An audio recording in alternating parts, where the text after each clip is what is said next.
Hello everyone, कैसे हो आप लोग। आई होप सब बढ़िया, सब मज़े में होना भी चाहिए। मन है क्या? आपको डाउट है, मेरा भी था, अब नहीं है। और हम कैसे मन को सीखें, इन द सेंस कि यार मन में क्या सीक्वेंस फॉलो करें, क्या चीज़ पहले सीखें, क्या चीज़ पहले सीखना बेस्ट रहेगा, क्या मन सीखना बेस्ट है कि नहीं है। ये सब कुछ के क्वेश्चंस हैं, उनके हम जवाब इस वीडियो में डिस्कस करेंगे और जस्ट डिस्कशन करेंगे। बाकी लोग ऐसा नहीं है कि यही डिस्कशन या जो मैं बताऊंगा वो ही सही है। हो सकता है कि यार आपने अगर किसी और सीनियर से या किसी और से पूछा तो वो भी सही हो। It's it's totally okay. ठीक है, so let's discuss, so let's start. तो यार पहले तो समझते हैं कि मन की डेफिनेशन, एक्चुअली मन है क्या। मन में पहला आता है आपका M, which is stand for MongoDB, E Express, R React, N for node dot J S. I hope कि सबको पता होगा, अगर आप इस वीडियो तक पहुंचे हो तो डेफिनेटली आपको पता होगा, थोड़ा बहुत तो आइडिया मन का रहा होगा, तभी आप इस वीडियो पे आए हो। अब नाउ लेट्स डिस्कस कि एक्चुअली ये मन करता क्या है। मन क्या चीज़ है ये। मन जो है वो कुछ नहीं, एक कॉम्बिनेशन ऑफ टेक्नोलॉजी है जिससे कि एक प्रॉपरली वेबसाइट यानी कि प्रॉपर फंक्शनल वेबसाइट बनाई जाती है और बनती है। ये फेमस इसीलिए है क्योंकि ये चीप है, लेकिन काफ़ी इजीली बन जाता है। काफ़ी चीप टेक्नोलॉजी है और फास्ट भी है, ठीक ठाक, यानी कि जितने जिस हिसाब का इसका प्राइस है उसके अकॉर्डिंग ये थोड़ा फास्ट भी है। यानी कि ये काफ़ी पॉपुलर फ्रेमवर्क है, काफ़ी पॉपुलर सेट ऑफ टेक्नोलॉजी है जो कि इंडस्ट्री में लोग यूज़ करते हैं। और यही कारण है कि स्टूडेंट भी इसको प्रेफर करते हैं सीखना, बिकॉज ऑब्वियसली हम सभी का एंड गोल तो यही रहता है ना कि यार कुछ ऐसा सीखें जो जॉब लगा दें, जो जिससे जॉब मिल जाए।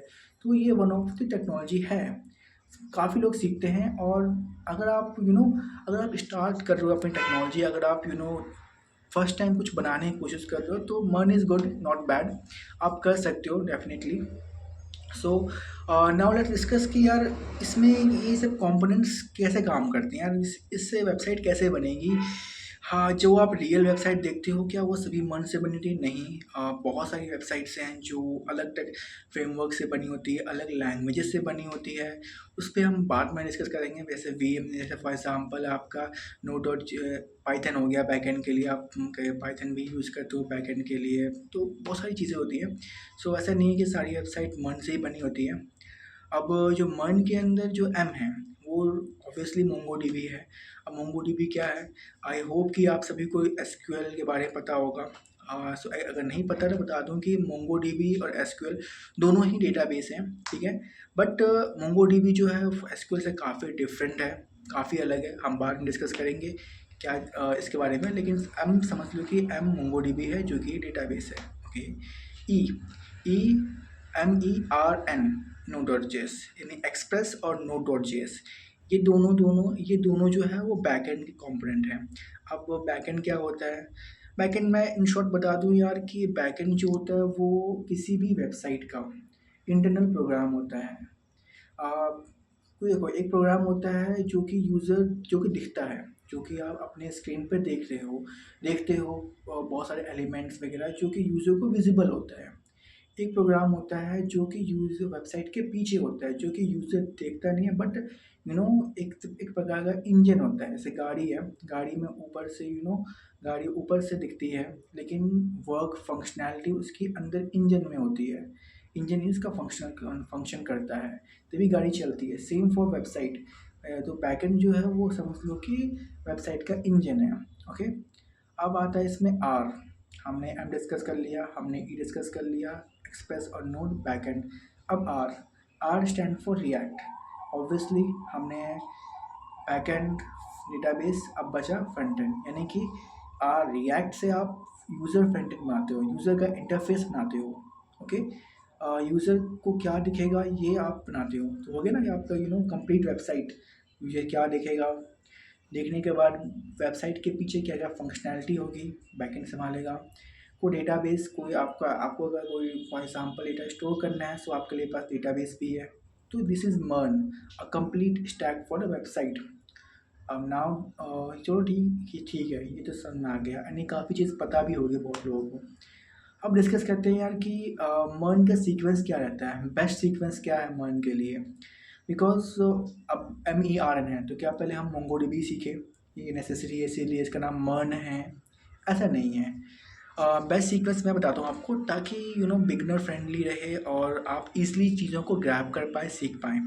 सो सबसे पहले आप क्या करें, आप आर फॉर रिएक्ट सीखें।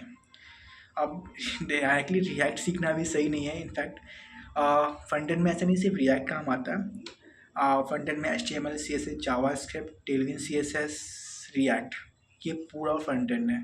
पहले आप ये सीखें, आप फ्रंट एंड में वेबसाइट्स बनाएं, ओके, एंड यूज़र इंटरफेस बनाएं पहले आप, ठीक। जब आप यूज़र इंटरफेस के प्रोजेक्ट 3-4 बना लें, फिर उसके बाद आप डेटाबेस इंटीग्रेट करें। अब डेटाबेस में क्या हम MongoDB करें? देखो guys, MongoDB is not necessary. Even MongoDB, मैं ये नहीं कहूँगा कि MongoDB आपको फ्यूचर में कभी यूज़ भी ज़्यादा यूज़ करना चाहिए, ठीक है। MongoDB is not necessary. आप MySQL यूज़ कर सकते हैं, इट्स ओके। काफ़ी कंपनी MySQL भी यूज़ करती है, ठीक ठीक है। तो इनिशियली आप MySQL यूज़ करें, ठीक, अपने फ्रंट एंड प्रोजेक्ट में, ठीक। जब आपने आपने फ्रंट एंड बना लिया, डेटाबेस इंटीग्रेट कर लिया, so now it's time for back and. फिर आप बैक एंड डेवलप करें, ठीक है।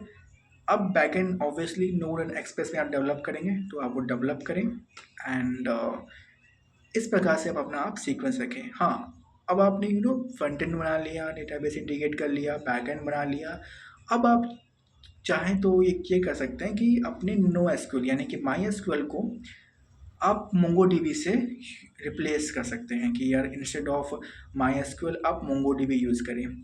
और अगर मैं बात कर रहा था पहले भी कि इसमें डिफरेंस क्या है, इसमें काफ़ी MySQL और MongoDB में सच अ बिग डिफरेंस।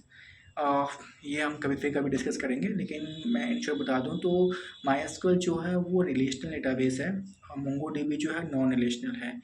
इसमें और उसमें काफ़ी डिफरेंस है, इसीलिए मैं कहूँ कि एक बार आप एटलीस्ट MongoDB यूज़ करना सीख लें और समझें कि एक्चुअली है क्या।